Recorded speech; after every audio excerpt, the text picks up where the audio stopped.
boa noite. Eu sou o Dr. Marcelo Moraes, médico do trabalho da empresa que você já conhece, Medialos. A nossa empresa Medialos é uma empresa de saúde e segurança do trabalho.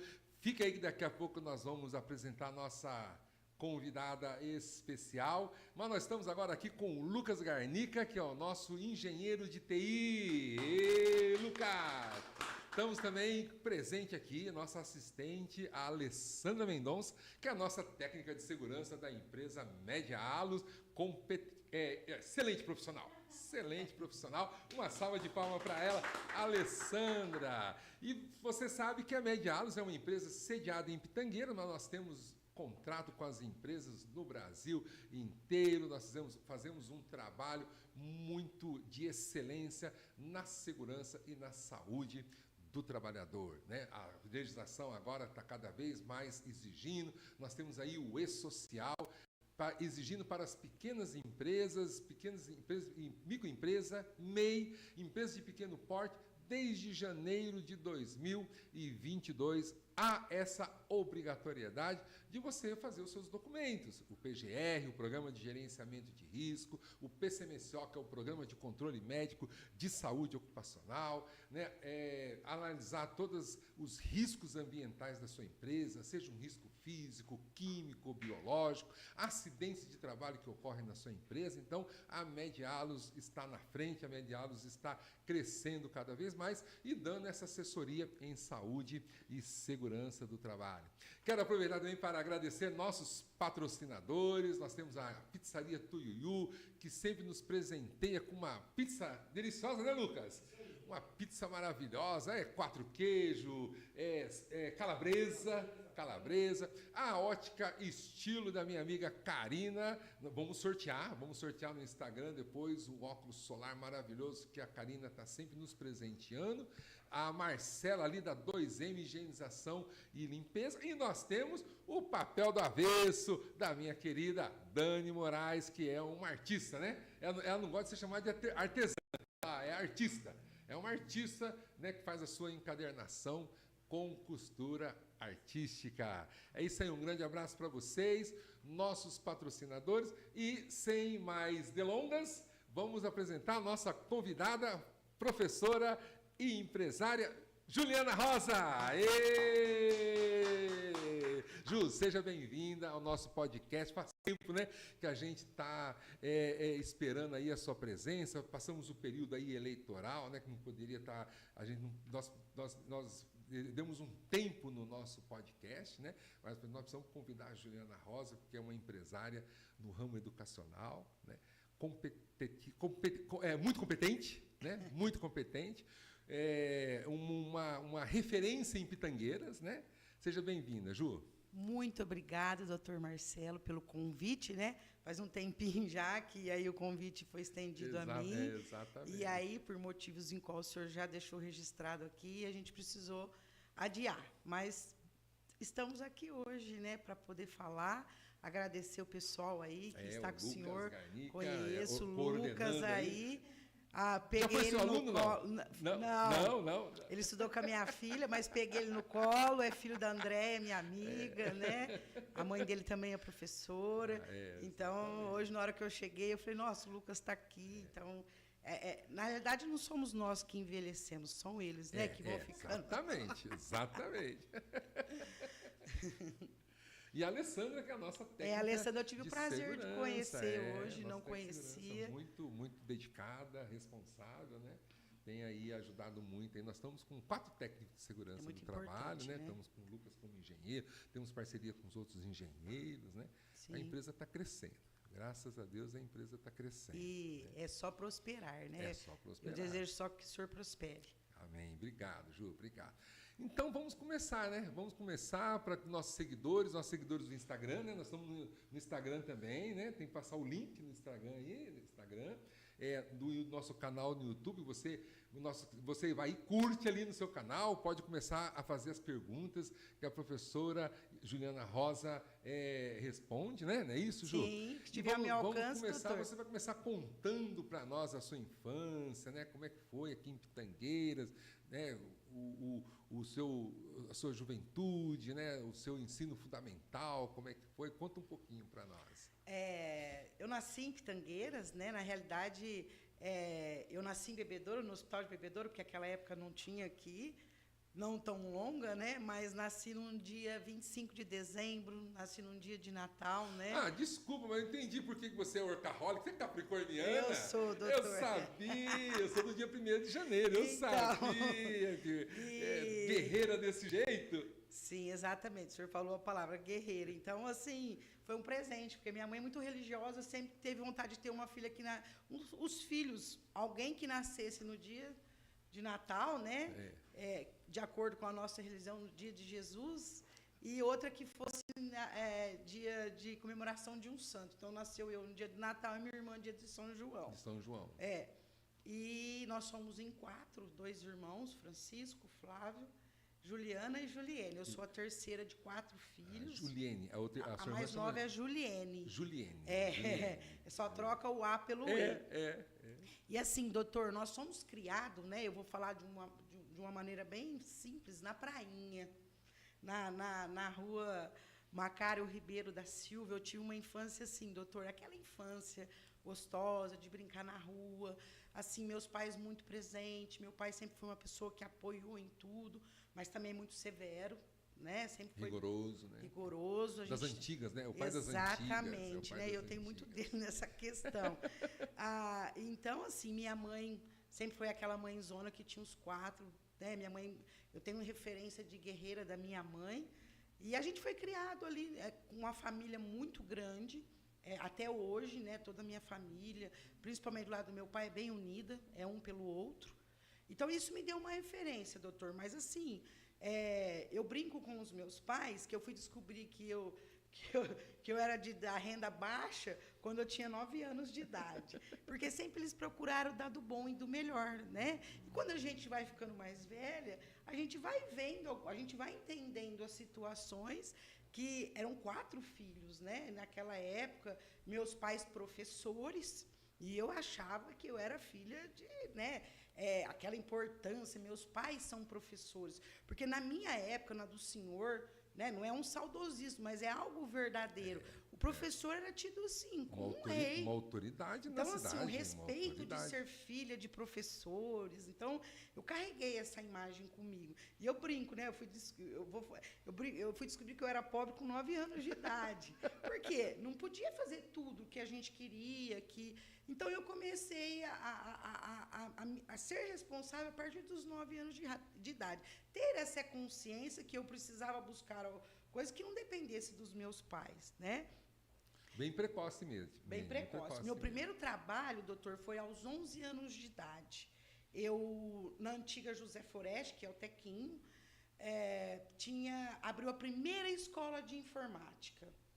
E minha mãe falou, vamos colocar ela para fazer informática. Como eu me destaquei, eu fui chamada para trabalhar para auxiliar, com 11 anos de idade. Como monitora já, como monitora. Que maravilha. E minha mãe, não, a menina não vai, a menina é muito nova, e meu pai sempre muito assim, ela tem que ir, deixa ela ir. Então, foi assim, eu já tinha essa questão, né, de estar ali trabalhando, de liderando alguma coisa. Mas, assim, na escola, eu fiz a minha educação infantil na Falcone. A minha professora alfabetizadora foi a dona Maria Tereza Denipote. Depois a dona Glória. Aí eu fui para a Orminda, doutor. Dona Glorinha, no 2º ano. Na Falcone você ficou só um ano, então. Na Falcone. Foi assim, eu vou contar como que é ser filho de professor também, tá? Não é fácil. O som tá bom, né? Você olhou, conferiu, tudo certo? Ótimo. E aí, no 2º ano, meu pai e minha mãe já davam aula na Orminda. E, então, como a gente morava lá, um pouco distante, eles já puseram... então seu pai é professor também. Meu pai é professor de História e Geografia, estudou na Barão de Mauá e ganhou uma bolsa para se especializar na Europa. 6 meses na Europa como aluno de destaque. Então, meu pai, quando dava as aulas, porque foi meu professor também, ele dava aquela aula que ele vivenciou. né? Não é aquela aula que às vezes a gente através dos livros. E meu pai, assim, né, é minha referência como minha mãe. Então, meu pai é professor aposentado, e também era retireiro, trabalhava aí com gado, né? Não só professor, mas ele também trabalhou até com o João, ia lá para as fazendas ajudar. Então, meu pai tem essa formação, História e Geografia. Meu pai trabalhou em todas as escolas. Meu pai organizava todas as festas que tinha nas escolas. Naquela época, ele era professor municipal e do Estado. Meu pai do Estado. Do Naquela Estado. época, Era só o Estado, não né? tínhamos ainda, porque a municipalização é bem recente, 2000, bem recente, né? Então, a educação infantil... Era do estadual. Não, a educação infantil era do município ali, estava começando a chegar, mas era tudo estadual. Minha mãe prestou um concurso, doutor, por isso que eu falo que a nossa vida hoje é mais fácil. Como era estadual, minha mãe efetivou em Nova Odessa. Tinha que ir para lá. Aí fomos todos para lá. Fomos eu, o meu irmão mais velho, o Francisco e o Flávio. Minha mãe não tinha minha irmã ainda. E meu pai teve que ficar aqui. Então, minha mãe ia, nós íamos de trem, e minha avó ajudava minha mãe. E até minha mãe conseguir a remoção, mas cada 15 dias meu pai ia e minha mãe voltava. Eu era bem pequena, né? Morei ali na Matriz, mas a minha lembrança de infância foi ali na Prainha, né? Que eu tenho essa infância, Dona Coco, o senhor lembra dela ali, que é parente do Itamar Zucchetti, da Nenê. Então, a gente teve uma infância, assim, doutor, muito boa. Jogava bete, andava de carrinho de rolemã, e eu no meio da molecada, sabe? Infância alegre, né? Infância alegre, exatamente. saudável. Eu né? tive uma infância, assim, que poucos tiveram, né? Porque na nossa época ainda tinha essa oportunidade, mas... Então, assim, eu já tive esse incentivo. Eu sempre vi um professor além, assim, para mim era... Sabe, eu estar do lado de um professor era muita honra. E o respeito que a gente tinha. E ser filha de professor, né? Minha mãe tinha uma vida assim, trabalhava 2 períodos. Nós tínhamos alguém que ficava conosco, né? Assim, para olhar, porque nós não. Minha irmã é 4, 5 anos de diferença. Minha irmã era menor nessa fase aí lá da Rua do Macário da Silva Ribeiro. Então, aí, dando continuidade, eu estudei na Falcone 2 anos. Fiz a pré-escola, primeiro ano, aí fui para Orminda, porque aí nós todos já estudávamos lá, meus irmãos, e a dona Glorinha e a dona Neuza Pascoal foram minhas professoras, segundo e terceiro ano. Aí, doutor, por isso que eu te falo que não é fácil ser filho de professor. Meus filhos que o digam. A minha tia Maria Marçal, irmã do meu pai, era professor, pegou a 4ª série na Falcone. O que minha mãe fez? Você vai para Falcone estudar com a sua tia. Da Orminda, você da Falcone foi para Orminda, da Orminda voltou para Falcone. Porque sua tia, né? Ainda eu brinco com a minha tia, a senhora foi a minha professora mais brava. E depois terminei a 4ª série, fui fazer o Fundamental 2 em Orminda. Aí terminei. Então, assim, eu tinha amizade com todo mundo, porque, imagina, aquela mudança, né? E hoje eu vejo as preocupações dos pais em mudar de turma, de amigo, mas eu não tenho nenhuma coisa negativa para falar sobre isso. Foi muito bom, né? Porque Sim. aumentou seu network, aumentou seu relacionamento. Exatamente. Né? Aí terminei o ensino fundamental na Orminda. Aí o ensino médio eu fui para o Montec. Maurício Montec. Exatamente. Eu fiz o primeiro colegial, segundo e terceiro. E no meio do caminho, com 17 anos, eu engravidei, doutor. Meu pai era muito bravo, não deixava eu namorar ninguém. E eu, assim... Teve essa surpresa você estava no segundo ano do terceiro. Eu tive a Indiana, eu já estava no terceiro colegial. Terceiro colegial. Porque eu não entendia, assim, eu tinha 2 irmãos mais velhos, então meus irmãos não deixavam nem brincar com meus amigos. Então eu sempre fui desafiar, e todo mundo tinha medo do meu pai. E aí, casei com uma pessoa que foi o único que enfrentou meu pai. Então, assim, a gente, naquela época, escutava muito conto de fato. Então, a gente acreditava em príncipe, doutor. A gente tinha essa fantasia, que é óbvio, né? Então, eu brinco, né? Eu escutei muitos contos de fadas. E, então, aí eu descobri que estava grávida, casei, fiz tudo. E eu lembro que a minha mãe... Mas eu nunca parei de estudar. A minha mãe levava a minha filha... Eu estava terminando o terceiro colegial de manhã... Minha mãe levava minha filha para amamentar. Olha, na Então, escola, na escola. Na escola. Da Maurício O senhor imagina, naquela época, com 17 anos, né? E aí, doutor, eu terminei, fiquei um ano parada. Tipo assim, o que eu fiz? Fui vender salgado, eu gosto muito de cozinhar. Aí eu não conseguia ficar parada e comecei a vender salgado em bandejinha, saía na rua com a minha filha, porque eu não conseguia ficar mesmo dentro de casa, né?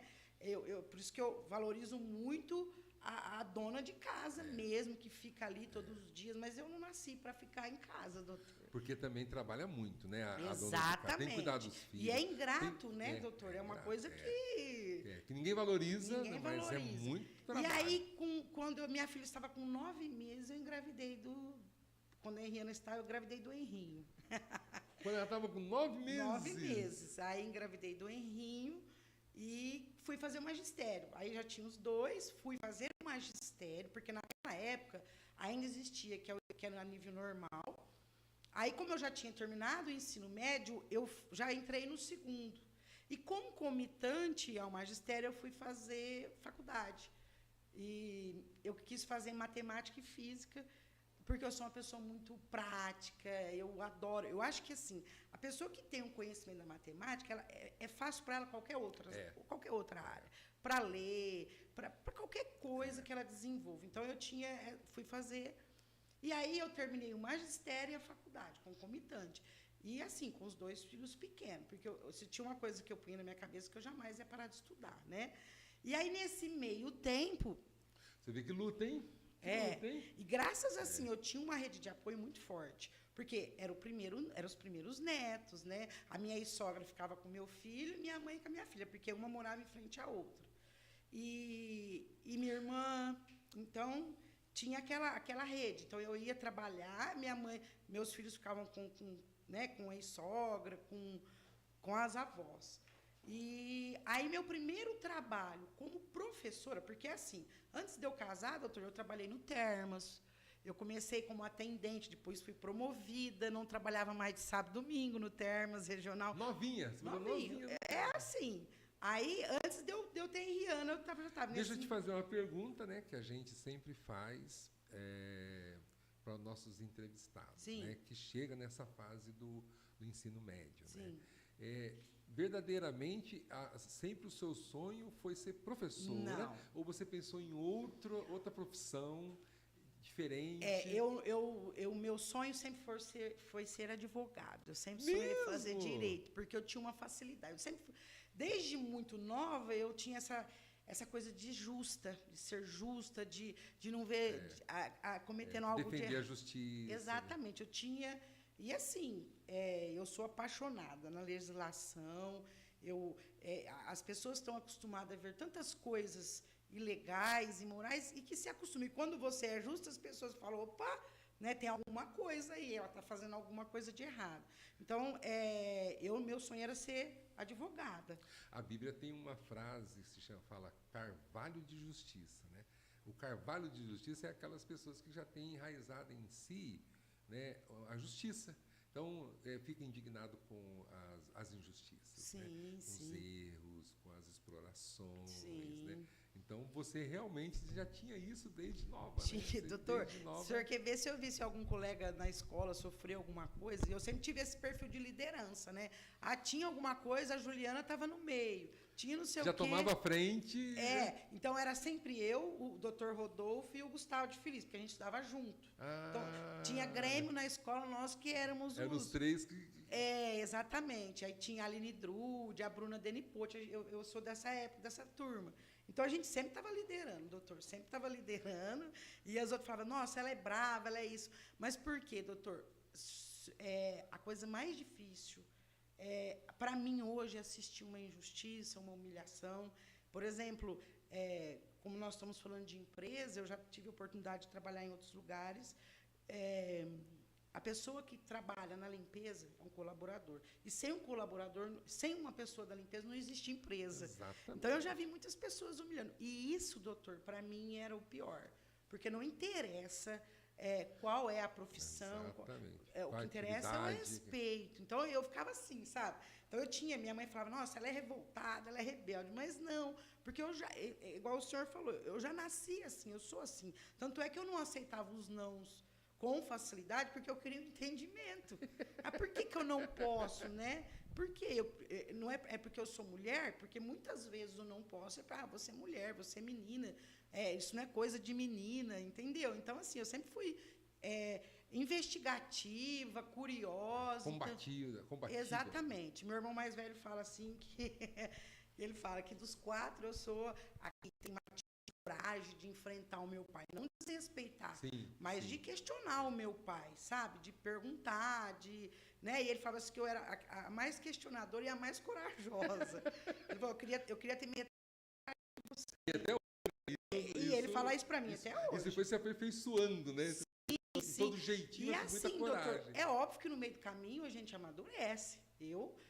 Eu me amo hoje muito mais do que a Juliana de 10, 5 anos atrás. E amanhã eu vou ser outra Juliana. Né? Porque hoje eu estando aqui, eu estou aprendendo. Tem a maturidade, né? Exatamente, doutor. Vamos ver aqui. Mari Lima, boa noite. Marcela Catalani, meu sonho também era ser advogada. Marcela, boa noite. A Marlima. A Mari Lima, você conhece ela? Conheço. Tá todo mundo mandando um abraço aqui. A Marcela diz, áudio tá baixo para mim, tem que conferir aí. Tá? Dá uma conferida aí. Vamos lá, Ju, então... então, era advogado, mas aí não... Como que foi a decisão, né? A decisão foi, eu engravidei, tive a Rihanna, e aí minha mãe falou, filha, vai fazer um magistério, porque eu já tinha o dom para ser professora também, né? E aí eu fui fazer, doutor. Aí eu me encontrei... E o magistério você fez aonde? Fiz na Maurício Montec. Porque ele era nível... Hoje as pessoas... ele era o ensino médio já com especialização... Para você trabalhar na pré-escola e de primeira a quarta série. Primeira série a quarta, naquela época. Sim. Hoje nós temos aí ensino fundamental de 9 anos. E naquela época ainda existiu o normal? É o normal. O magistério normal... era equivalente. A nomenclatura mudou algumas vezes e voltou. Então, eu tive este privilégio, doutor, porque eu digo assim, nós fazíamos estágio obrigatório. De manhã eu estudava e, à tarde, a dona Mileide Calil era nossa professora de didática. Então, eu fazia estágio lá na Celina, na Escola Celina Saída de Jabuticabal, que era do Estado, e ela ficava lá no pátio, doutor, e nós na sala de aula. Então, assim, no estágio, você decide quem você quer ser, porque você se espelha em algumas professoras.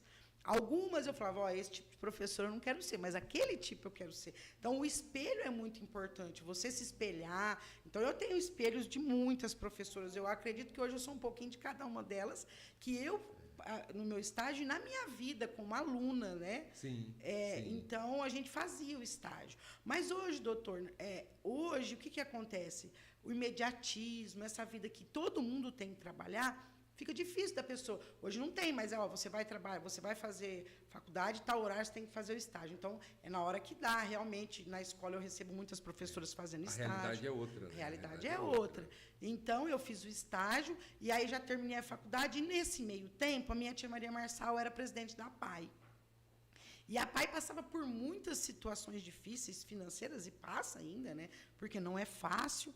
E ela falava assim, eu precisava de uma voluntária lá. E eu falei, tia, eu estou terminando, né, até eu começar, porque eu estava assim, terminando a faculdade, a Maurício Montec não tinha professor de matemática. E a Silvana, que trabalha lá até hoje, me ligava, vem dar aula. Eu ia, não tinha nem terminado, porque não tinha professor de matemática. E a matemática que você fez aonde? Fiz em Bebedouro, na Unifafi. Na Fafi. Fiz lá. Aí, então, eu fui também trabalhar de voluntária na PAI. Eu era monitora. Eu trocava criança, dava banho, recolhia lixo. Então, eu comecei lá de baixo, sabe? Sim. E aí, eu não recebia nada para isso. Era um estágio não remunerado. Na realidade, eu trabalhava como voluntária. E depois surgiu uma vaga assalariada, mas como monitora também. Eu ganhava bem, mas eu queria aprender. Então, assim, eu já comecei na educação especial. Então, assim... Maravilha, hein? E pega muita experiência, né? Muita, doutor, porque, assim, eu acredito na teoria, e muito, eu estudo muito, Mas o que manda, doutor, é a experiência. O senhor sabe, o senhor é médico, né? Sim, Os livros, sim. às vezes, assim, eles dão a base, mas é aquela questão da experiência. Exatamente. Então, como profissional também, hoje eu evoluí bastante, né? E das aprendizagens que eu tive. E aí, doutor, eu terminei o magistério, primeiro concurso que eu prestei. Aí, já estava na PAI, comecei a dar aula, substituir na Falcone, como professora de matemática, como de primeiro ao quinto, não. Aí teve um concurso, primeiro concurso, porque municipalizou, eu prestei em Pitangueiras e prestei em Morro Agudo. Passei muito bem em Morro Agudo. E aqui também. Mas lá me chamou primeiro. E aí eu fui, doutor. Não tinha carta, não tinha carta, não tinha carro. Daqui lá é 50 quilômetros, a minha mãe 50 falava, km. minha mãe, todo mundo falava, você é louca. E o senhor não sabe. Ao mesmo tempo que eu efetivei em Morro Agudo, eu também no estado. Só que no estado, lá em Cândia, distrito de Pontal. Cândia. Eu liguei pro meu pai, Cândia na atribuição, eu liguei pro meu pai, pai, onde fica Cândia? Porque eu não tinha escutado. Aí meu pai falou assim, filha, perto de Pontal, mas é facinho. Meu pai, tudo para ele era fácil, né? É aquele sitiante que estava com um sítio, tudo cortava caminho, atalho, né? E aí, eu falei, pai, eu vou pegar. Eu falei, pai, é perto de Morro Agudo? Ele falou, é. Eu falei, então eu vou pegar. Aí eu peguei à noite lá, peguei aula à noite em Cândia. Então eu saía daqui, ia para Morro Agudo, naquela estrada de Viradouro, naquela época, aquela buraqueira, aquela coisa. Sem acostamento. E era asfaltado ou era, era chão? Não, era buraco mesmo. Era afastado. Hoje está bem melhor, nem se compara. E aí, doutor, eu fui. Eu simplesmente fui. Fui muito bem recebida em Morro Agudo. Assim, a visão da educação de Morro Agudo, por isso que quando eu vim para Pitangueiras eu estranhei muito. Lá já tinha um sistema diferente, a questão da saúde, da educação caminhando junto. Então, eu fui para Morro Agudo, aí eu saía de lá, parava em Cândia, tomava banho na própria escola, jantava lá, e às 19 horas eu começava a dar. Só que lá eu dava física e matemática para o ensino médio, no distrito de Cândia. E meus filhos pequenos, doutor, e eu chegava... Professor em Morro Agudo, professor em Cândia e mãe. Mãe, era casada ainda. Esposa, mãe. E aí ninguém queria que eu fizesse essa vida. Ninguém. Porque teve dias de chuva, do carro rodar, estourar pneu. E eu falava, Senhor, se o Senhor me livrar dessa, eu nunca mais volto. Mas no outro dia eu tinha que estar trabalhando. Mas, assim, hoje eu não sei se eu faria essa... Porque quando a gente é mais nova, a gente tem muito mais coragem. Mas eu precisava começar a minha carreira. Então, aí eu prestei lá, fiquei 1 ano e meio em Morro Agudo, e aí eu fui chamada em Pitangueiras. Aí, a minha felicidade foi o quê, doutor? Estar perto dos meus filhos. Porque a gente se abdica muito por eles, né? Apesar que eu também... Minha mãe era muito presente, mas também trabalhou a vida inteira 2 períodos. Né? Eu falo que não importa a qualidade.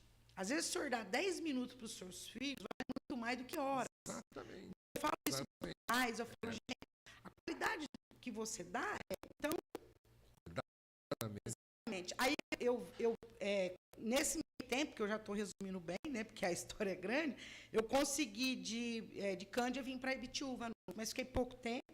Por quê? Quando eu vim para cá, eu efetivei na educação de jovens e adultos. E aí, eu precisei largar escolhas. E aí, doutor, eu fiquei 1 ano, 2 anos na sala de aula. Trabalhei na José Foreste, efetivei no EJA. E aí, peguei um 3º ano de manhã no ano seguinte.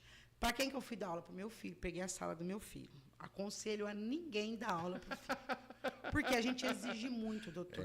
A gente exige muito mais do que deveria. E a gente não quer que eu não deixava meu filho me chamar de mãe na sala de aula. Tinha todo um, né? Então, eu não aconselho, doutor, não aconselho, porque a gente acaba fazendo essa questão de exigir mais. Para que não fale, ela está puxando sardinha para o filho, está protegendo o filho. Fazendo um paralelo, a medicina tem essa questão também de você não operar parente, né? Exatamente. Não operar parente, não operar filho, exatamente. Porque mexe a questão emocional. Exatamente. Né? Então, é melhor um outro profissional, né? Dar aula, né? O filho ser aluno de outro profissional, fazer cirurgia, fazer com outro médico, né? Sim, sim. E nesse meio tempo, doutor, já tinha me separado, né? Eu já estava com meus filhos ali. E aí eu fiz questão dos 2 estarem na mesma escola que eu trabalhava. Então, eu ia de manhã com eles e voltava com eles. E aí também comecei a dar aula no estado, substituí Falcone. E eles estão sempre juntos porque a diferença de 1 ano e 6 meses. 1 ano e 6 meses. Eles são assim... São unidos. Muito, unidos. doutor. Isso para mim é o maior presente, maravilha, né? Eu sempre falo que um é companheiro do outro. Que maravilha. E aí, doutor, eu fiquei 2 anos dando aula. E aí a Mário Rossim inaugurou em 2005. A escola Mário Rossim. A dona Cidinha Parolinha era a diretora lá. E aí abriu eu tinha que prestar uma prova para ser coordenadora. E aí eu fui para Mário Rossim ser coordenadora, fiquei lá até 2017 como coordenadora, né? De 2005 a 2017? Exatamente. 12 anos. 12 anos. Olá, vamos reiniciar aqui, fazer a parte 2, depois nós vamos fazer aí um bem bolado, né, Lucas? Tivemos uma pausa, paramos por questões técnicas e vamos continuar o nosso bate-papo com a nossa convidada, professora Juliana Rosa. Vamos lá, Ju. Nós estamos falando da sua trajetória na Mário Rossim, não é isso? Você ficou como coordenadora por 12 anos, né? Sim. Me diga um pouquinho a diferença, né, para a gente que não sabe muito, de diretora de escola e coordenadora. Qual é a diferença? Na realidade, doutor, o coordenador, ele coordena os professores, ele faz a intermediação entre professor e diretor, ele media o trabalho com os pais e focado no pedagógico, no desenvolvimento, né? Agora, o diretor, além deles ter que estar também no pedagógico, né, no desenvolvimento dos alunos, dos professores, eu digo que ele tem que ser parceiro, e a questão administrativa. Ele é o responsável pela questão administrativa da escola. E a gente fala, é a gestão, né? Então, é um trabalho em grupo. Perfeito. É um trabalho em grupo. Perfeito. Mas eu falo, eu passei por todas as etapas.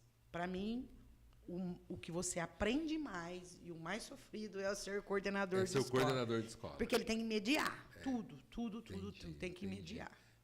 Agora clareou bem, é verdade. Entendeu? Até os conflitos ali, essa questão. Sim. Então, assim, eu fui muito feliz enquanto coordenadora lá.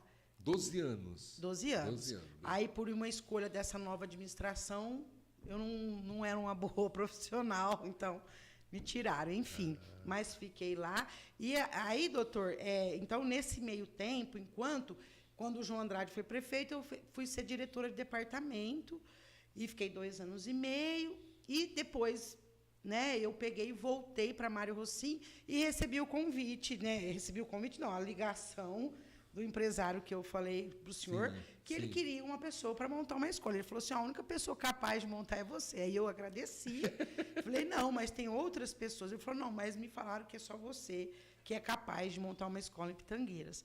E aí, doutor, procurei o local, fomos atrás, porque ele morava em Guarulhos, né? Ele não vinha aqui. Até fui para Guarulhos para conhecer ele, porque eu não conhecia ele pessoalmente. Foi lá que tudo aconteceu. E então eu falei, eu vou pegar esse desafio. Falei, desafio mesmo, hein? Desafio. Aí começamos de cima para baixo. Comecei com o ensino superior, com as escolas à distância. Fui ser professora à noite lá ainda, dando curso de pedagogia, porque, assim, na realidade, o investimento foi grande, então a gente não tinha essas condições de estar muitos profissionais ali dentro ainda. Aí resolvemos abrir o ensino regular. O curso de pedagogia era EAD também? Era semipresencial. Semipresencial. E na parte presencial era você que dava aula? Sim. Então, assim, fizemos formatura, a maioria das professoras hoje que trabalham aí comigo também foram alunas. E nessa época a pedagogia era em quanto tempo? Era 3 anos. 3 anos. Hoje já são 4, tem umas previstas aí para 5, né? Então, doutor, eu fiquei, né? Aí montamos o ensino regular e, como eu falei para o senhor, eu levei minha filha junto comigo para não deixar sozinha, para não deixar esse distanciamento. E minha filha, se o senhor conhece ela hoje, a Henriana. Sim. A Henriana lembro dela lá na escola também, na Momato, lembro. Ela ficava o tempo... eu brinco com ela que ela era bicho do mato.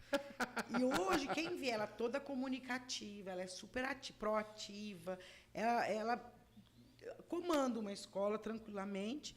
E aí lá ela aprendeu a desenvolver essa questão de comunicação. Quando abrimos o ensino regular, a escola ficou pequena. Eu precisava de um outro prédio para abrir somente educação infantil. Aí o meu tio falecido, infelizmente, o Rubim Carone, estava alugando o prédio, fui lá, negociei com ele. Uma casa linda lá na entrada da cidade. Falei, aqui eu vou abrir educação infantil, conversei com o Eduardo. E aí minha filha foi tomar conta do prédio lá, e eu, como tinha também a concomitância com a prefeitura, com a Mário Rossim, eu não podia estar ali, né? Então, eu tinha que cumprir meus horários. Sim. Então, ela ficava no prédio de cima, eu no de baixo. Tinha uma coordenadora também, que a gente trabalhava em períodos opostos. E assim, doutor, eu fiz tudo o que eu pude, porque a visão que as pessoas tinham é que, infelizmente, já tinha aberto uma escola em Pitangueira e tinha fechado. Então, cidade pequena é complicada, as pessoas precisam confiar no seu trabalho. Sim. Então, graças a Deus, todo dia que eu passo lá em frente, eu peço que prospere, doutor. Porque, assim, eu fiz parte da história, eu falei, nossa, eu ajudei a construir isso, né? Então, eu desejo, indico muitos alunos, porque eu não tenho esse segmento, e eu indico qualquer uma das duas, sabe? Eu não tenho problema com isso, porque eu não tenho concorrente. Sim, a visão que eu tenho de educação, a minha é bem diferenciada, mas eu desejo todo dia, assim, doutor, que Pitangueiras precisa ter opções. Os pais precisam ter direito de escolha. E ali você ficou quanto tempo? Ali eu fiquei de 2009... Não, minto, 2009, 2011... 2011... Não, o João Andrade ganhou em 2008, não foi? 2008. 2008 até 2015. Aí, tudo aconteceu. Aí, doutor, 7 anos. Aí, nesse meio tempo, eu falei... Quando, assim, as opiniões, assim, não estavam batendo, eu não estava contente com aquilo que eu queria poder. E aí surgiu a oportunidade de eu abrir uma escola. Falei, meu Deus, vou abrir uma escola, né? E tudo muito simples, né? A antiga creche Nilza Leone, porque foi desativada, estava parada. O pessoal do asilo ainda estava ali dependendo de um aluguel. E consegui ali começar. Você já tinha um know-how, né, de 7 anos, porque você ajudou a construir, né, exatamente. A escola anterior. E aí eu abri só educação infantil, doutor. Abri educação infantil, aí minha filha foi comigo, e nesse meio tempo eu cortei. Além de tudo isso, lá nas portas da Mão Matra, portas que sobe e precisava ser engraxada. E aí, meu filho, o Henry, que é o mais novo, trabalhava no material de construção, porque eu sempre pus eles para trabalhar muito cedo. Porque ele falava, mãe, mas meus amigos só estudam. Eu falei, mas você não é seus amigos, você vai estudar e trabalhar. Porque eu acho que tem que ser assim, doutora. Pelo menos. E eu, já como traz maturidade, né? E assim, doutora, a questão de ficar para a rua, cabeça vazia, mente vazia, vai estudar. Eu falei, eu nunca parei de estudar mesmo trabalhando. E aí ele ia aos finais de semana e ia engraxar as portas para mim. Engraxava as portas para mim na escola. E o Eduardo começou a observar isso. E aí precisou-se de que lá tinha uma sala de informática e precisou-se de alguém para trabalhar. Aí eu falei, vamos entrevistar alguém. Ele falou, negativo, eu quero seu filho aqui. Então, meu filho foi para lá também. Foi para lá também. E aí, logo eu saí, minha filha foi e o Henry continuou. Depois o Henry teve uma proposta para ir para a usina, né, uma multinacional, e a Henriana, assim, sempre abraçou. Passamos muita dificuldade no começo, doutor, não foi fácil. Eu acho, por isso, doutor, que eu desejo que todo mundo que tenha coragem, porque você precisa ter coragem. Às vezes a pessoa tem dinheiro, mas não tem coragem de ser um empreendedor. Ela não consegue. Eu fui fazer gestão privada, administração, fui buscando para saber, porque escola, para você abrir uma escola, você não tem que ser só professora, porque você não tem que ter esse conhecimento de dar aula. Você tem que ser administradora. Exatamente, toda a parte técnica. Então, assim, todo dia que eu vejo uma portinha aberta, eu falo que Deus faça prosperar. Porque só da pessoa tomar a iniciativa é importante. E nós, pitangueirenses, bituvenses, precisamos incentivar essas pessoas. Sim, porque às vezes eu vejo, eu falei isso nos podcasts que eu fiz, que às vezes eu estou com as pessoas, eu falo, imagina, aquilo ali logo fecha. Então, assim, é uma cidade onde nós temos nossos filhos, nossos parentes, né? E a pessoa deseja que o outro já feche. A gente não pode ter esse olhar.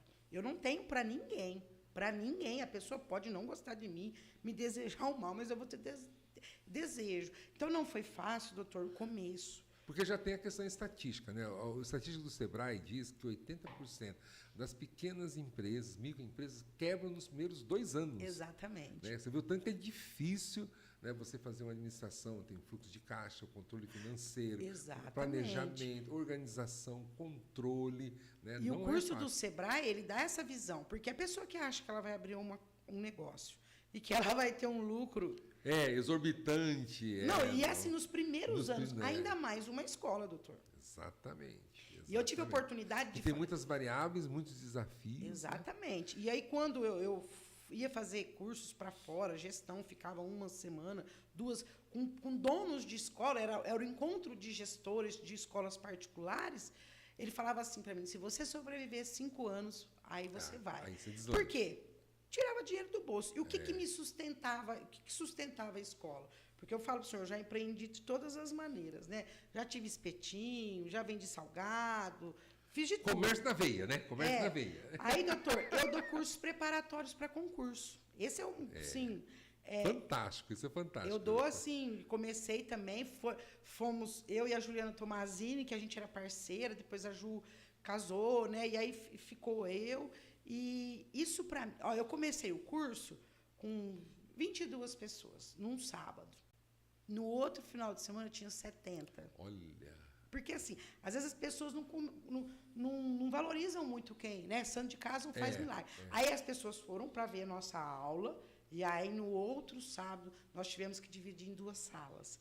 E aí começamos a ter bons resultados, né? E hoje é muito conhecido já, né? Doutor, eu não consigo nem fazer propaganda. Tipo, já lota a sala. Eu coloco ali, eu tenho que fechar, porque eu não... E às vezes as pessoas acham, tá querendo fazer marketing, né? Não, eu não tenho vaga. Eu não tenho vaga. Concurso Pitangueiras, o último que teve, eu tinha 2 turmas à noite, uma turma de sábado de manhã e uma turma de sábado à tarde. Então, assim, era muita gente, eu também sou ser humano, né? Então, você tem que estudar, você tem que se preparar. E, às vezes, as professoras... tinham pessoas que colocavam, mas está muito caro. Eu falava, depende do valor que você dá. Isso é prioridade para você hoje. Então, eu sei o tanto de tempo que eu gasto, que eu estudei lá para estar dando o curso, porque não é só chegar e dar o curso. Não é. Então, assim... E, doutor, eu tive todas as pessoas, todos os cargos que fizeram, todos os cargos foram em primeiro lugar. Olha todos. Só, isso que eu ia te perguntar, o concurso, a sua escola ela é focada em concursos específicos, por exemplo, concurso de prefeitura ou não, qualquer já tipo demos, de já tivemos até para o fórum, mas estadual, depende muito, né, que nem agora vai ter o do Correio. Pessoal, Ju, monta a turma, mas eu preciso montar a turma específica. E eu estava dando de bebedouro, porque o pessoal de bebedouro vem até Pitangueiras fazer curso comigo. Olha, que maravilha. E agora tem que dar continuidade. E agora querem que eu comece de sertãozinho. Então, assim, eu tenho uma pessoa que trabalha comigo, né, porque eu dou legislação específica e matemática. E tem a Amanda Manfrim, que dá português. E a Amanda vai ter neném, então eu não posso abraçar. Amanda é uma graça. Filho da Marilene. Exatamente. Uma ótima profissional também. E assim, doutor, eu ainda, de tudo, o presencial é outro. Você olha nos olhos. Para concurso público, porque assim, eu quero resultado. Não adianta a pessoa ir lá me pagar, falar, pagou, não quero saber se ela vai passar ou não. Eu quero o resultado, eu quero ver se ela está fazendo. Então, o online, ele te dá esse distanciamento em relação ao concurso público. Já dei curso online na pandemia, mas eu não tive os mesmos resultados. Diferentemente do presencial, né? E assim, o curso para concurso, ele é qualidade, não é quantidade. Interessante que eu vi uma mudança, porque eu sou concurseiro, né? Agora aposentei, mas muito concurseiro. E há um tempo atrás, ou antigamente, vamos dizer assim, você tinha uma porcentagem de matéria específica maior. Então, por exemplo, eu prestar medicina do trabalho, por exemplo. Tinha lá, não sei se era 50% ou 40%, era específico daquela matéria. Aí, os últimos concursos, eu percebi assim, que diluiu, não tem mais. Não tem mais. Né? Porque exige a informática, depois tem raciocínio lógico. E depende muito da empresa que está... Porque, assim, o que eu busco? Estudar a empresa. Cada empresa tem... A empresa que desenvolve o concurso tem perfis diferentes. Muito. Né? E hoje, assim, doutor, as minhas falam, Ju, parece que você tem o edital na mão, o gabarito na mão. Porque eu sou tão expert em conhecer cada empresa, até essa de Pitangueiras, que ela é abominável, assim, de dificuldade, né? Na gramática, em tudo, doutor. Eu sou muito VUNESP, sabe? VUNESP é coesão, coerência nas questões. Então, assim... outro padrão, né? Outro padrão. A GV, tem a concurso Exato, da GV. a FGV também. Então, assim, hoje eu conheço categoricamente a Consuplan, que já vem aí, vem de outro.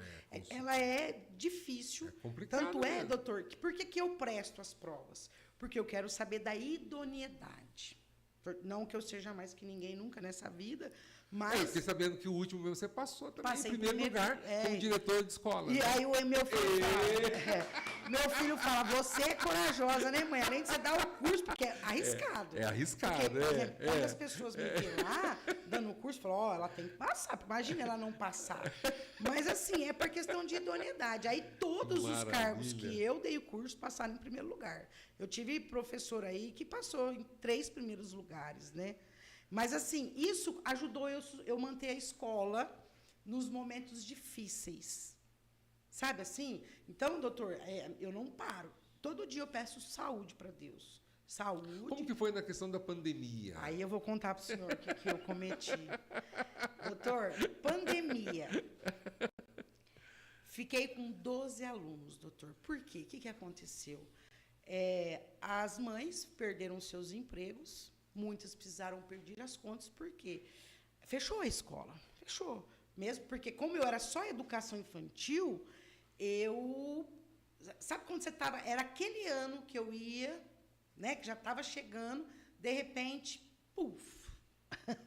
E eu, doutor, falei, meu Deus, eu não podia mandar funcionário. Não é que eu não podia, eu não queria mandar. Sim. E aí eu entrei na justiça, briguei, porque, assim... não era justo, doutor. Porque eles queriam proibir tudo, né? A saúde mental da gente, eu acho que assim, é a coisa mais importante que a gente tem que cuidar hoje. Porque a nossa cabeça comanda o nosso corpo. E nesse meio tempo, eu namorava uma pessoa do Mato Grosso do Sul, um técnico em segurança. E aí eu fui, tivemos que fechar a escola, ficamos online, mas educação infantil online.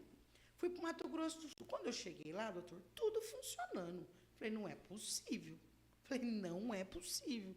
E aí eu comecei a perguntar, a ver o que eles estavam fazendo. Aí e lá, o Mato Grosso do Sul, ali, Campo Grande, é moderno. E aí eu comecei a ver, falava, gente, mas não pode ser assim. E comecei a estudar a questão do vírus, essa questão, porque puseram um medo tão grande, e a gente ia morrer de qualquer forma, ou de fome ou de Covid. Ainda teve a questão política polarizada, né? Exatamente. Então, eu briguei muito, eu lutei muito para que as escolas voltassem a funcionar. Tanto é que foi vigilância sanitária, foi todo mundo lá, mandou fechar. E eu tive que fechar, doutor, não tinha. Só que, olha para o senhor ver, a recreação não podia. A mulher... Eu lembro que você fez até um vídeo na época, eu lembro. Fiz, doutor, porque assim... E não era só, é por essas crianças. Quantas, não digo na minha aconteceu, mas a gente ficou casos de abuso, né? Porque os pais tinham que sair, tinham que deixar, e virou aquela questão. Mas aí, olha como que é a questão. A escola não podia, mas a recreação podia. Aí, onde era o Castelos do Sonho da Rosana. Da Rosana, ela me ligou, falou, Ju, tô vendo que você não quer alugar? Falei, meu Deus, como que eu vou alugar, né? Tô sem dinheiro, tô passando por essa situação.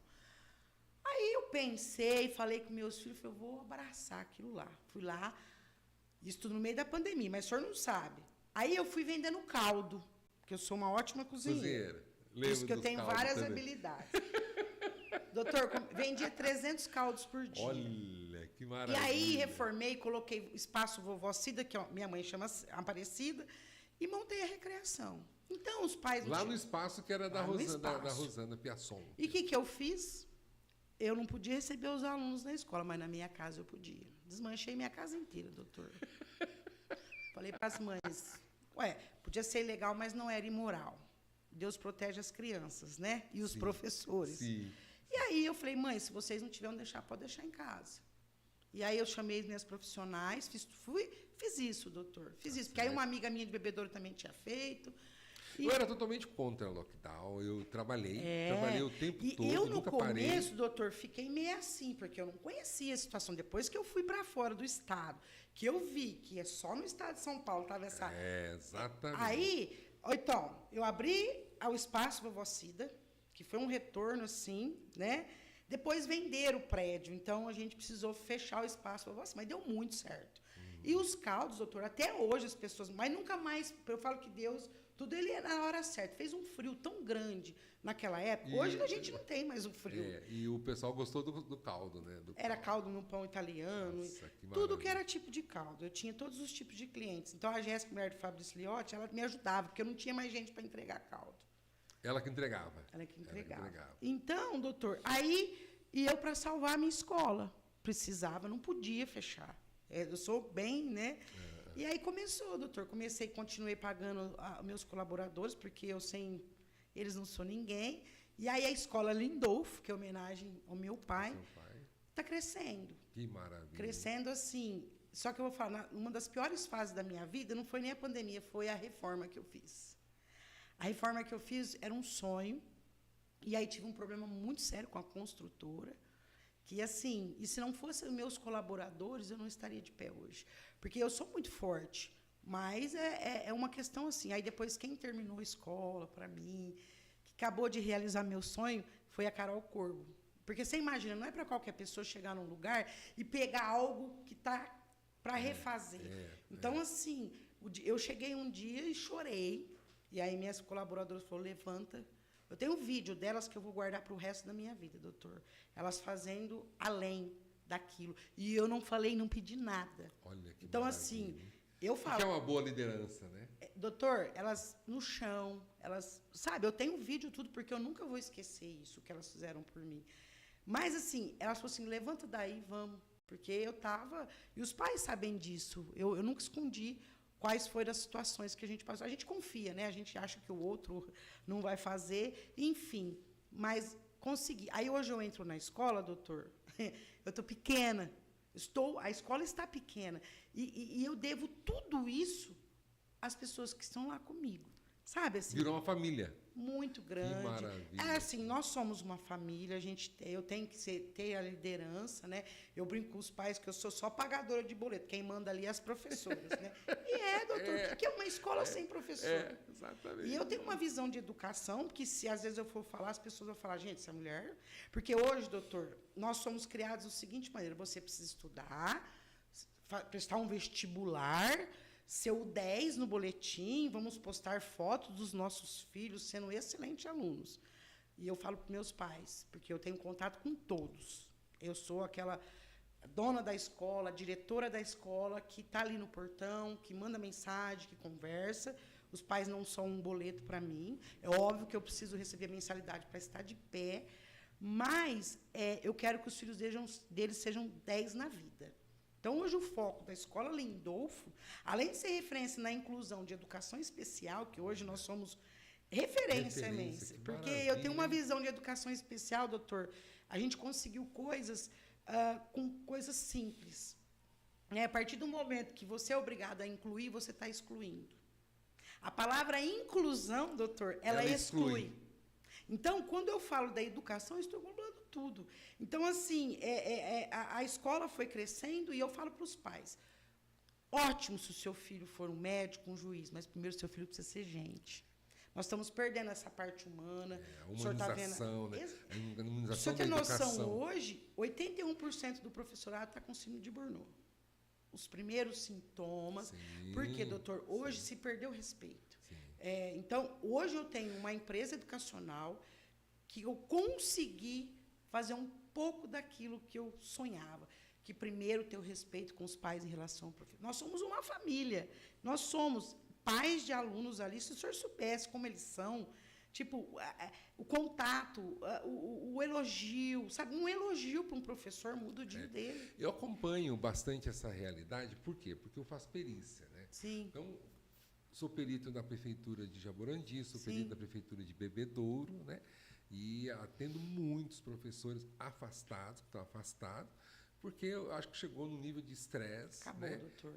Um estresse muito grande. E eu tive experiência também de 6 anos como médico de trabalho do Banco do Brasil, acompanhar os bancários.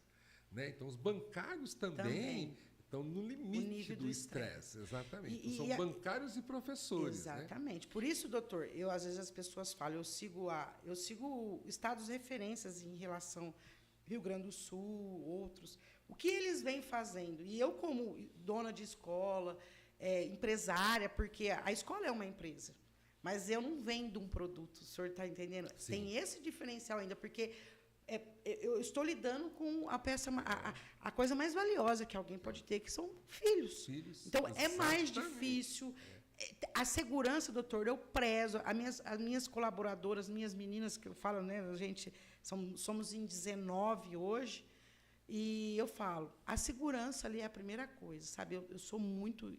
Chego até a ser chato. Minha filha, você vê, no próprio Estados Unidos, que é um país evoluído, existe casos de violência nas escolas. Exato. Mas chega um atirador lá. Porque nós hoje somos um robô.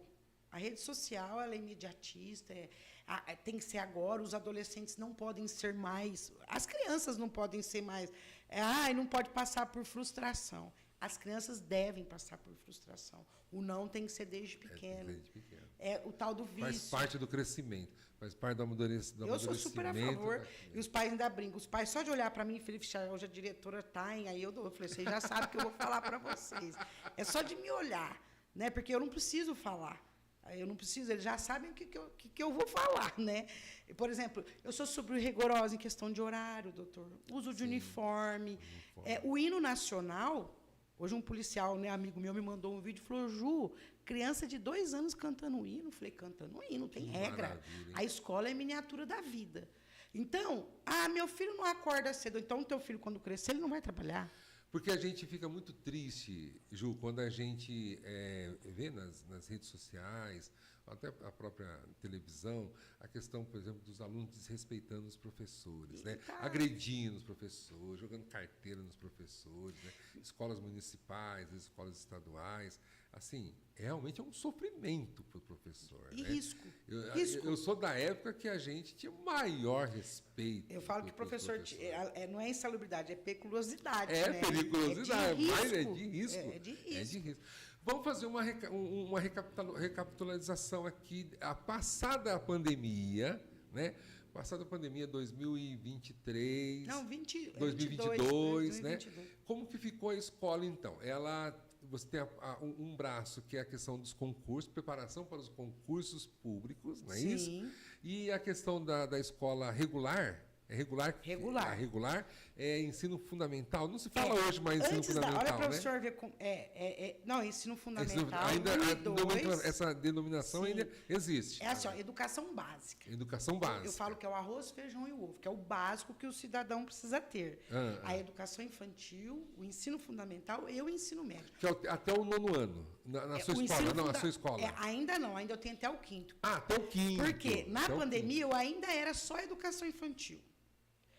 E olha para o senhor ver, em 2021, quando a gente conseguiu voltar, as mães falaram, Ju, eu não quero tirar meu filho dessa escola. Abre um 1º ano. Eu falei, ai, meu Deus. Fui lá, vai eu na burocracia. É tudo de novo, é como se eu fosse abrir. Como se abrir tudo e aí, eu abri o ensino fundamental. Então, hoje eu tenho autorização até o 5º ano. Então, o meu segmento hoje, aí eu fui crescendo gradativamente. Perfeito. Então, esse ano eu vou ter 4º ano, ano que vem 5º, e agora eu preciso, doutor, investir... Porque eu vou ter ensino médio. Para ir crescendo até o 9º ano, para depois entrar no ensino médio. E a questão do ensino especial? Da educação especial. A educação especial veio paralelo ao ensino fundamental, ao ensino básico. Na realidade, ela é um nível, né, que faz parte desde o 0 ano, desde quando a criança entra na creche. Então, o EJA, educação especial, ela faz parte. A criança da educação especial, ela tem desde a creche. Então, mas dos seus colaboradores, existe alguns que são especialistas em educação especial ou todos? Não, tenho 4. 4. 4. Aliás, eu tenho uma que trabalha na PAI também. Mas, assim, para nós é muito tranquilo. Né? Eu vou dar um depoimento de uma mãe que ela é uma criança atípica e que as terapias, ele nunca vai falar. E aí ela foi na escola chorando, porque... ela vai saber que eu estou falando dela, não vou falar o nome, e hoje o filho dela fala. Que maravilha. Então, doutor, eu sou além da expectativa, porque assim, o senhor é médico, o senhor sabe que o senhor vai fechar, mas o senhor sabe que aquilo nunca vai ser impossível. Às vezes né? Então, o incentivo, o modo como nós tratamos as crianças. A criança ali, a criança especial, ela é especial porque ela tem algo diferente, ela precisa ser um tratamento diferenciado. Tal. Mas ali, na escola Lindolfo, ninguém sabe quem é quem é atípico, quem não é. Eles vão para passeio, eles vão na fila. Porque o modo como a gente faz com que essa inclusão aconteça, porque eu não gosto de falar isso, porque eu falo, é como se for... Para o senhor ter noção, tem pais que me ligam, você pega aluno autista na escola? Olha a pergunta do pai. Eu não quero saber. Eu vou ali e vou tratar. Eu tenho um lá que ele é superdotado também... Fala inglês, francês, alemão, ele fala línguas difíceis. E convive normalmente com 5 ali. 5 anos de idade. Pelo contrário, ele leva a aprendizagem para outras crianças. As crianças, a criança não tem preconceito, doutor. Não tem. Eu digo preconceito. Que a criança que é racista ou que qualquer... Vem de casa, vem de alguma coisa, mas a criança não tem preconceito. Aquilo que Freud fala do superego, né? É liberado, né? Vamos dizer assim. Exatamente. Né? Tem aquela censor, não tem aquela coisa de ficar preso, de ficar aprendendo em regras, né? Sim. Então, doutor, o que acontece? Essa criança trouxe uma aprendizagem para mim, para todo mundo. E assim, não comia, porque tem as questões. Hoje, a mãe fala, como que ele está comendo tudo isso aqui? Porque a partir do momento que você tem um olhar, que aquela criança, a gente não pode ter sentimento de dó. Coitado. Não, doutor, de maneira alguma. Eu vou falar da questão evolução espiritual. Eles vieram para nos ensinar. Sim. Porque eles são mais sensíveis, eles têm mais sentimento. Rotina. Todo mundo tem que ter rotina. Aí as pessoas falam, tem problema porque... Não. Será que não somos nós que somos os problemas? Porque a gente está acostumado com essa vida. Às vezes tem gente que não tem organização, não tem horário. E geralmente a criança atípica, geralmente não, na maioria das vezes, ela tem a rotina. Eu brinco porque eu tenho um relógio ponto lá que os professores fazem. E aí eu tenho ele lá, o outro, né, que eu tenho 9 hoje. São 9? Eu tenho 9 atípicos hoje, cada um, né? Um diferente do outro. E aí, enquanto não dá o horário, porque ele vê as funcionárias indo embora meio-dia, estou dando um exemplo, senhor. Ele fala para a mãe dele, não vou agora, ainda não são 12 horas. Então, assim, eu não tenho... Assim, nós não temos. Para nós, a educação especial, ela é um nível, né, da educação básica ali, e a gente está ali preparado. E a gente vai estudando. Eu quis trazer o ABA particular para cá, fazer essa parceria, mas, infelizmente, ainda não consegui, doutor, porque eu acho necessário, porque hoje os pais, para fazer uma terapia, têm que sair para fora, e fora o custo disso. Exatamente. Né? Porque essa terapia, que ela tá tudo certo aí? Tudo certo? Essa terapia que ela é disciplinar, né? Então, você tem aí uma fonoaudióloga, né? Uma pedagoga, pode incluir uma psicóloga junto, não é isso? São várias, um musicoterapeuta, depende, terapia ocupacional. Então, eles fazem em paralelo. Né? Alguns pais, né? Sim. Depende muito o nível, né? A questão da qual é a questão específica, por exemplo, é o autismo? Não, ele tem síndrome de Down, e vai outras específicas. Mas você teria intenção de incluir isso na escola? A minha intenção sempre foi, né? Recursos financeiros, porque é caro, doutor. Hoje os convênios médicos pagam, né? Até tem a Síngula em Jabuticabal, ela fez um treinamento com as minhas professoras. Eu tenho o meu tio Arlindo Manhani, que é médico, e hoje a mulher dele tem o ABA em São José do Rio Preto. Até tentamos trazer. Mas como eu passei pela questão da reforma, então isso é uma vontade. Por quê, doutor? Eu tenho uma missão na educação. Eu tenho isso comigo, que não... E eu tenho essa visão, eu busco isso. Porque a gente precisa. Porque, doutor, a escola não dá conta sozinha. Quando eu chamo um pai lá que eu preciso, falo, olha, que a escola ela é a primeira a ver. Porque é quando a criança está com outras crianças, que aí começa a se destacar mais. Quando eu chamo um pai lá, uma mãe, faço uma reunião, mas falo, nós vamos encaminhar, né? Eu converso muito tranquilo. Tem uma parceira em Sertãozinho, que é fantástica, que é a Flávia Bonini, que ela é fono. Ela é especialista. Ela é especialista. Ela tem. E, então, assim, ela é uma profissional, doutor, que ela liga para mim, a gente faz chamada de vida. Assim, a gente tem... Então, assim, é uma junção. Aí quando eu peço para o pai, um ajudando e o às outro. vezes não é fácil para os pais receber. Às vezes não é fácil para os pais receberem essa notícia. O senhor está entendendo? Sim. Muitas vezes os pais tiram da escola. Adriana Galo, ó, merece ser a próxima secretária de Educação. Pessoa maravilhosa, guerreira. Precisamos de uma mulher ponderada, educada e humana na educação. Obrigada, Adriana. Obrigada. Abração, Adriana. É uma graça, Adriana Galo. Um abração. Obrigado. E é isso aí. O Xocibo Caçador, boa noite. E Silvio César da Usina. Está aqui também presente ouvindo a gente aqui. Então, essa questão da educação especial é algo muito... Eu não gosto de falar, porque, assim, eu estudo muito, doutor. Eu vejo quais são as questões, o que eu exposto. Mas isso é... Quando você... Criou-se uma lei obrigando a matricular as crianças de ensino... Quer dizer, olha para o senhor como que são excluídos. Eu dei aula na PAI, então, a criança estudava na PAI, não tinha 2 matrículas. Hoje, a criança da educação especial, por exemplo, a criança que vai no atendimento educacional especializado, ela tem 2 matrículas. No ensino regular, porque elas têm que estar lá dentro. Aí, pensar que uma criança dessa não podia... Você está me entendendo, doutor? Eu sou da época que uma criança de escutar assuntos de pais, que uma criança de síndrome de Down não podia ter contato com outra. E eu, recentemente, fui para a convenção do COC, porque hoje nós somos COC, e o COC é referência. A metodologia do COC. Eu estava na Costa do Saúde, maravilha. Ficamos lá, e aí você conhece todas as escolas, todos os tipos de pessoas, e eu tive o prazer de conhecer uma dona de escola, que ela é referência hoje na cidade dela, ela tem mais de 1.500 alunos, na educação especial, e ela é mãe atípica. Vamos algumas perguntas, que nós estamos... Como é que está o nosso tempo aí, Lucas? Já acabando, já? Mas vamos 2 perguntas legais, importantes. A primeira pergunta é, hoje tem mais diagnóstico de pessoas, de crianças atípicas? Sim. Como que é a questão do antigamente? Existia e não tinha um diagnóstico? Realidade, doutor, ou a realidade mudou? Da área da medicina, o senhor vai entender. Não existe um exame. Não existe. Não existe. A gente vai... Eu acho que sempre teve, né? Porque 81% é genético.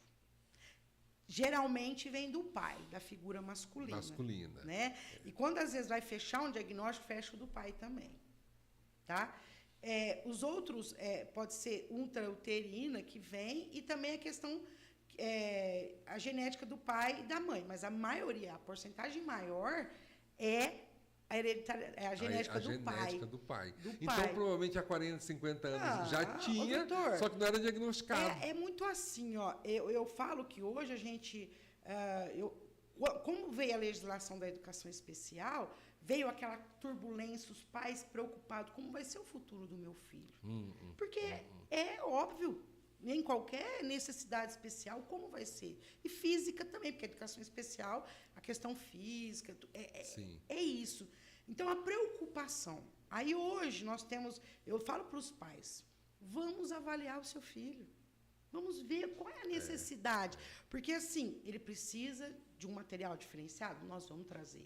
Só que o meu material, a capa é a mesma. Não tem um aluno lá com material que a capa dele... Porque ele não vai se sentir excluído. Exato. Nem discriminado, exatamente, nem excluído. Exatamente. Então, assim, eu tenho certeza que sempre... Mas vamos... Para você, hoje tem o TDL.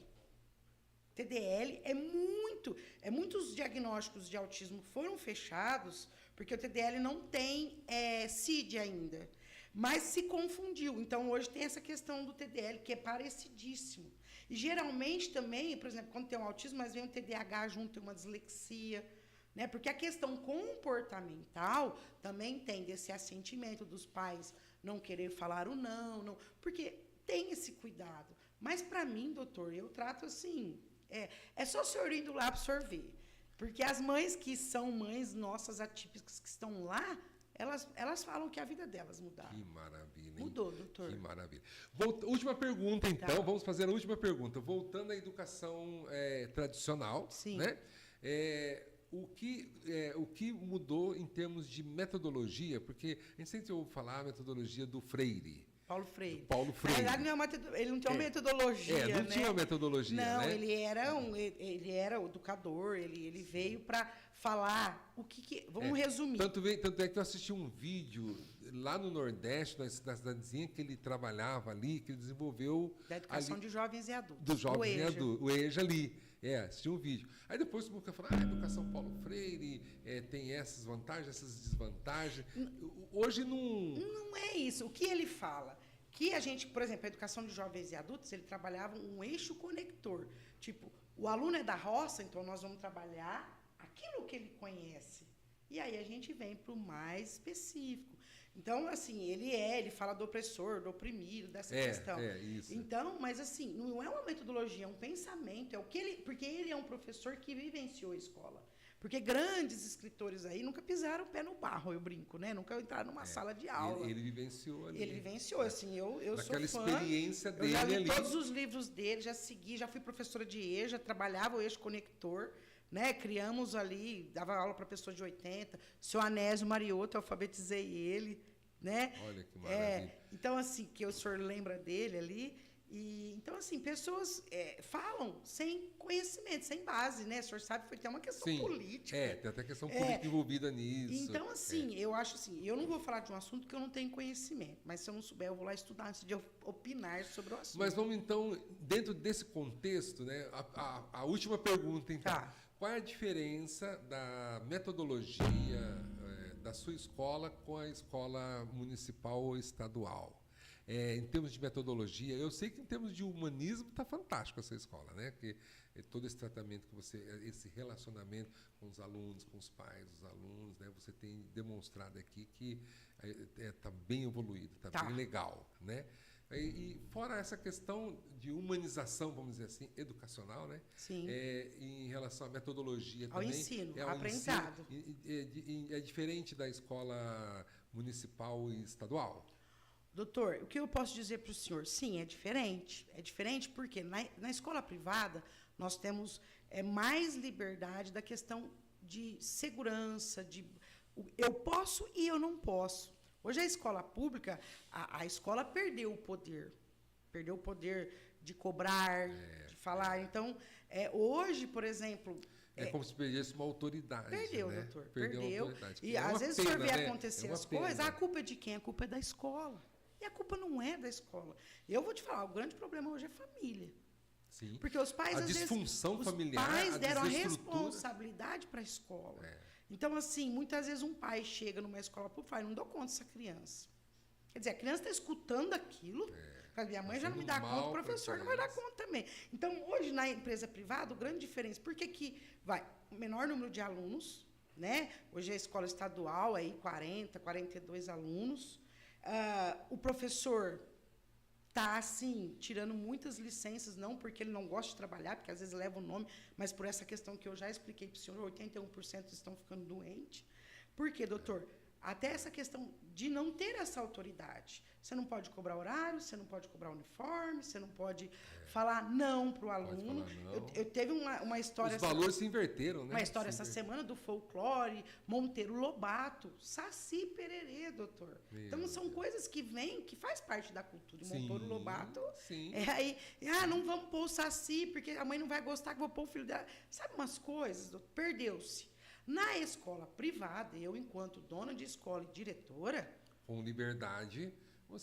aqui é assim, nós temos regras, não tá bom? Tchau.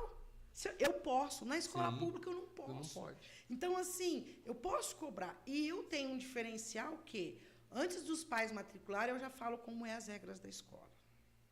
Mas a escola pública, ela pode, doutor. Por exemplo, dá uniforme, como as municipais.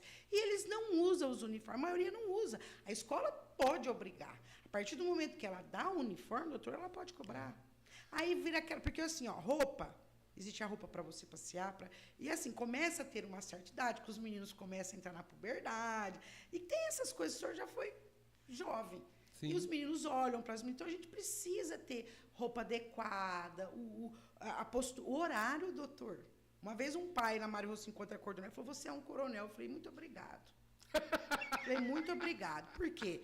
Todo dia ele chegava atrasado, doutor. O senhor entende? Quer dizer, o professor tem uma rotina, ele precisa estar ali. Então, e assim, doutor, a questão do medo, a maioria dos gestores hoje da escola pública, o medo de acontecer alguma coisa com ele acaba não apoiando os professores mais.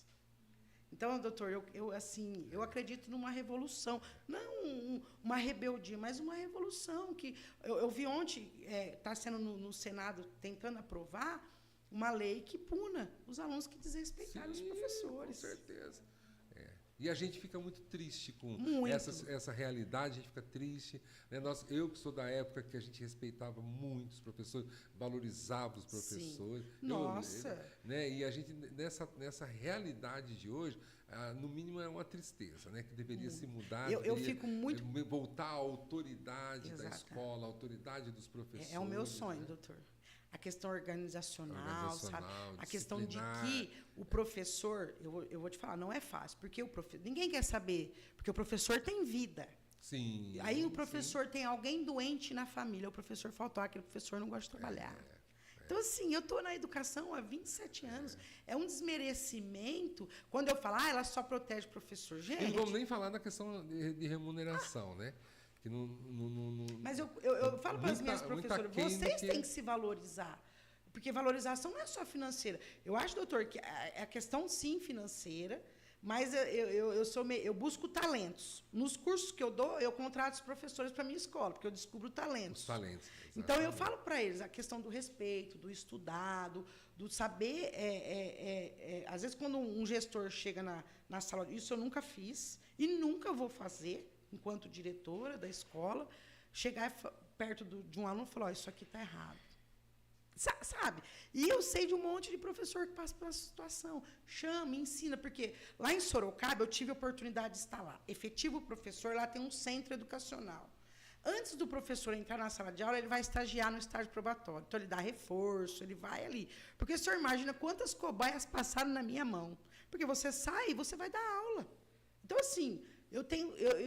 graças a Deus, eu não sou professora de quando eu comecei. Mas eu comecei com amor. Mas eu acho que tem que ter essa questão. Eu sou super a favor, doutor. Eu quero... a Juliana é saudosista, porque a juventude de hoje é diferente. É de hoje. Porque hoje, se você não souber mexer, se o professor não tiver antenado... As minhas aulas, doutor, não é caderno cheio, porque eu também dou aula, né? Dou aula lá na Mário Rocinha ainda. Falta 3 anos e meio para aposentar. E hoje eu dei uma aula, eu faço aulas de curiosidade. Eu pego um assunto que eles querem falar, eles nunca mais vão esquecer. Sim. Porque eu ensino... Por que eu estou ensinando essa matéria? Porque você vai usar isso lá. Ela tem que ter um sentido. E a gente... Uma motivação, um sentido. Um significado. O ensino tem que ser significativo. Senão... Exatamente. Motivacional, estimulante. Exatamente, doutor. Mas, assim, eu acredito, assim...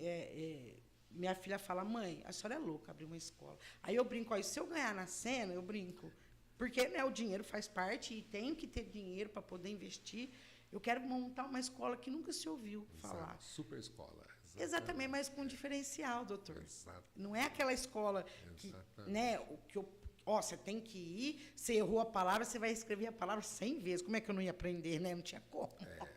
Muito bem, você que esteve aí conosco até esse horário. Depois nosso engenheiro de TI vai dar uma... Não é isso, Lucas? Emendar as duas partes, né? A parte 1 com a parte 2. Poderíamos ficar aqui mais 3 horas, porque a Juliana tem assunto, nossa, eu gosto de conversar, hein, doutor? Né, metodologia, é fantástico, aprendemos muito aqui hoje, agradecer você, né, e você a gente sempre fala lá em casa, a Dani é sua fã, né? Sim. Fala lá em casa, a Juliana é diferencial. É uma pérola na nossa cidade, né, várias questões, principalmente na questão educacional, né, com toda a sua experiência na educação pública e da privada também, né, todos esses desafios, né, e parabenizar você, te agradecer, te desejar, e nós estamos sabendo aí que vai ter aí a vaga lá para a diretora da escola, muita gente... Para a secretária da Educação. Secretaria da Educação, muita gente aí está torcendo por você, né? Depois a gente próxima oportunidade, nós vamos te que se for chamar mim, você de doutor, novo aqui, né? Que se seja para fazer a diferença pro lado positivo. Exatamente, Então, exatamente.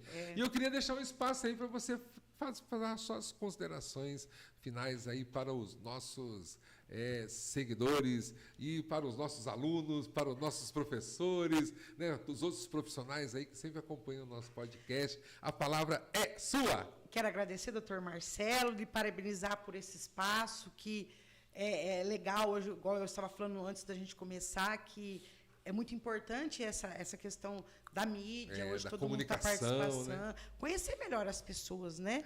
E dizer assim, que eu penso, a coisa mais importante na vida de uma pessoa é a escola, é a educação.